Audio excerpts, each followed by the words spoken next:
बात प्रधानमंत्री नरेंद्र मोदी की। प्रधानमंत्री ने 10 साल में क्या हासिल किया, देश के प्रधानमंत्री के तौर पर किस तरह से PM Modi brand PM Modi बन गए। क्या अंत्योदय की जो धारणा है बीजेपी की प्रधानमंत्री मोदी की उसे पूरा कर पाए, उसकी बात करते हैं। पीएम हमेशा सिर्फ 4 जातियों की बात करते हैं, और वो 4 जातियां कौन सी हैं? वो 4 जातियां हैं गरीब, किसान, युवा और महिला।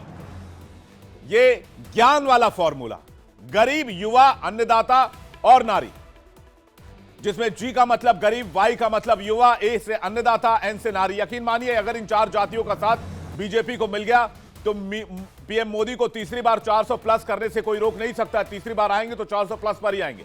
और इन 4 जातियों को साधने की कोशिश प्रधानमंत्री की रणनीति में दिखती है। पहले प्रधानमंत्री का एक बयान आपको सुनवाते हैं, उसके बाद आगे की डिटेल, 10 साल का रिपोर्ट कार्ड। मेरे लिए देश में 4 जातियां ही सबसे बड़ी जातियां हैं। और जब मैं इन 4 जातियों की बात करता हूं, हमारी नारी शक्ति, हमारी युवा शक्ति, हमारे किसान और हमारे गरीब परिवार, यानी कि प्रधानमंत्री जिन जातियों का नाम ले रहे हैं उसमें से 2 जातियों को साधने का मास्टर प्लान तैयार हो चुका है। महिला और किसान। लोकसभा चुनाव से पहले मास्टर स्ट्रोक रेडी। 1 फरवरी को मोदी सरकार के दूसरे कार्यकाल का आखिरी बजट पेश होना है और उस दौरान सरकार कई बड़ी घोषणाएं कर सकती है, जिसमें महिलाओं को सेंट्रिक लेकर कई घोषणाएं की जा सकती हैं। लेकिन बजट को लेकर जो सूत्रों के हवाले से एक्सक्लूसिव खबर मिली है वो जल्दी से मैं आपको बताता हूं। खबर यह है कि महिला किसानों के लिए सम्मान निधि 6,000 से बढ़ाकर 12,000 रुपए करने की तैयारी है सालाना।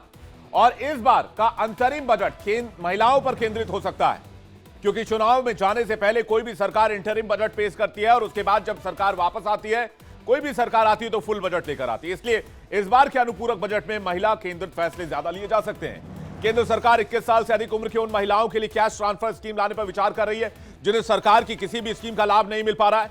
यानी अब उन महिलाओं के खाते में डायरेक्ट पैसे ट्रांसफर किए जाएंगे। आपको याद होगा कि कोरोना के वक्त भी 500-500 रुपए ट्रांसफर किए जाते थे। मनरेगा में महिला वर्कर्स को प्राथमिकता दी जाएगी, ऐसी जानकारी भी हमें मिल रही है। यानी चुनाव से पहले पूरा फोकस महिलाओं को जोड़ने की है, महिलाओं को साथ लाने की है। लेकिन सवाल यह कि इसके पीछे की वजह क्या है, यह भी आपको जल्दी से बता देते हैं। कल के शो में थोड़ी डिटेल हमने आपके सामने रखी थी कि मध्य प्रदेश, छत्तीसगढ़ और राजस्थान, इन तीनों ही राज्यों में महिलाएं किंगमेकर की भूमिका में रही। बीजेपी की जीत के पीछे इनकी बड़ी भागीदारी रही।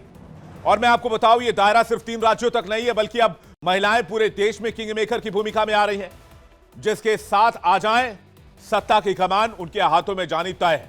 कैसे, आंकड़े देख लीजिए। शुरुआत मोदी सरकार के पहले कार्यकाल से करते हैं। साल 2014 के लोकसभा चुनाव में 55 करोड़ लोगों ने वोट किया, इनमें से 26 करोड़ महिलाएं थी। 2019 में 62 करोड़ वोट पड़े, जिसमें 30 करोड़ महिलाएं थी। पुरुषों की तुलना में महिला वोटर्स 5% पड़ी। और छोड़िए, अभी जो 2022 और 23 में विधानसभा चुनाव हुए उसमें महिलाओं ने बाजी मार ली। महिला वोटर्स पुरुष वोटर्स के मुकाबले 5% ज्यादा रहे। बीते 23 विधानसभा चुनाव का डेटा अगर आप देखेंगे तो आपको पता चलेगा कि 17 विधानसभा चुनाव में महिलाओं ने पुरुषों से ज्यादा वोट किए। तो हुई ना महिला किंगमेकर। अब राजनीतिक पंडितों का अनुमान यह भी है कि 2024 में 68 करोड़ से ज्यादा वोटिंग होगी और इसमें फिर से महिला बाजी मारेंगी। इस बार 10% का आंकड़ा लीड कर सकती है महिलाएं। अब ये आंकड़े क्या बताते हैं? ये आंकड़े बताते हैं कि जिस भी पार्टी ने महिलाओं को साथ लिया, महिलाओं की बात कर ली, महिलाओं की भागीदारी तय की, उनकी सरकार बननी तय है। हालांकि मैं आपको एक फैक्ट और बताना चाहता हूं, वो ये है कि मोदी सरकार के 10 साल का कार्यकाल देखेंगे तो ज्यादातर योजनाएं महिलाएं और गरीबों पर फोकस है। यानी जिन 4 जाति की बात प्रधानमंत्री करते हैं उनके लिए योजनाएं 2014 से बननी शुरू हो गई थी। जिस रिपोर्ट कार्ड की बात मैं कर रहा था, जिसका जिक्र मैं अभी आपसे कर रहा था, शायद यही वजह है कि प्रधानमंत्री मोदी जीत की हैट्रिक लगाने का दावा करते नजर आते हैं। और यही योजनाएं सबका साथ सबका विकास का दम भी भरती हैं। पीएम मोदी जिस गारंटी की बात करते हैं, आखिर वो किस बलबूते करते हैं? क्या है ये गारंटी? ये गारंटी कोई 1 साल, 1 महीने, 1 दिन, 1 हफ्ते में तैयार नहीं हुई। ये गारंटी 10 साल में तैयार हुई है। उनके 10 साल के कार्यकाल को आपको देखना होगा।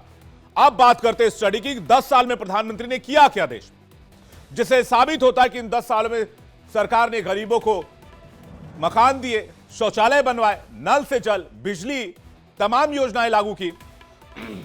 और सिर्फ यही नहीं, बल्कि कोविड के बाद से पीएम गरीब कल्याण अन्न योजना का स्कीम भी चलाया जा रहा है, जो अभी भी जारी है, और इसका डायरेक्ट फायदा 80 करोड़ लोगों को मिलता है।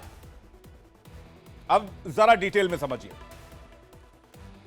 सबसे पहले बात पीएम आवास योजना की।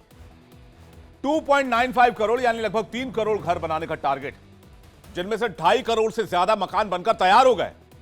वहीं पीएम आवास योजना शहरी के तहत 1 करोड़ 13 लाख घर बन रहे हैं। पीएम मोदी का लक्ष्य है कि हर गरीब के पास अपना आवास हो। जब 2014 में मोदी सरकार बनी, उसके अगले ही साल इस स्कीम को लागू कर दिया गया। अब इसी तरह मोदी सरकार ने अब तक करोड़ों लोगों को मुफ्त में गैस कनेक्शन दिए। इसका आंकड़ा भी देख लीजिए। क्यों गरीबों की बात होती है, गरीबों के पीएम कहे जाते हैं। आंकड़े बताते हैं कि मोदी सरकार ने अब तक 10 करोड़ से ज्यादा गैस कनेक्शन उज्ज्वला योजना के जरिए दिए। और दावा यह भी है कि 1 अप्रैल 2014 को देश भर में 14 करोड़ 52 लाख गैस कनेक्शन थे, जो कि अब बढ़कर 31 करोड़ 40 लाख हो गए हैं। यानी गैस चूल्हा अमीरियत की पहचान नहीं रह गया, यह गरीबों का ट्रेडमार्क भी बन गया है। अब आपको याद होगा कि 30 दिसंबर को अयोध्या दौरे के दौरान प्रधानमंत्री मोदी ने उज्ज्वला योजना की लाभार्थी मीरी मांझी के घर जाकर चाय पी थी। मीरी मांझी उज्ज्वला योजना की 10 करोड़वीं लाभार्थी हैं। इसी तरह प्रधानमंत्री मोदी की एक और स्कीम है, घर घर शौचालय, जिसको इज्जत घर का भी नाम दिया गया। मोदी सरकार ने 2 अक्टूबर 2014 को स्वच्छ भारत अभियान की शुरुआत की थी। इसके तहत 5 साल में 10 करोड़ शौचालय बनाने थे। सरकार ने तय वक्त से पहले लक्ष्य पूरा कर लिया। अब सरकार ओडीएफ प्लस का लक्ष्य लेकर चल रही है। इसके तहत गांव में कचरा प्रबंधन की व्यवस्था की जा रही है, यानी नो मोर खुले में कूड़ा। यानी ये सारी योजनाएं मोदी के विकसित भारत संकल्प को पूरा करती हैं, गरीबों को प्राथमिकता देती हैं।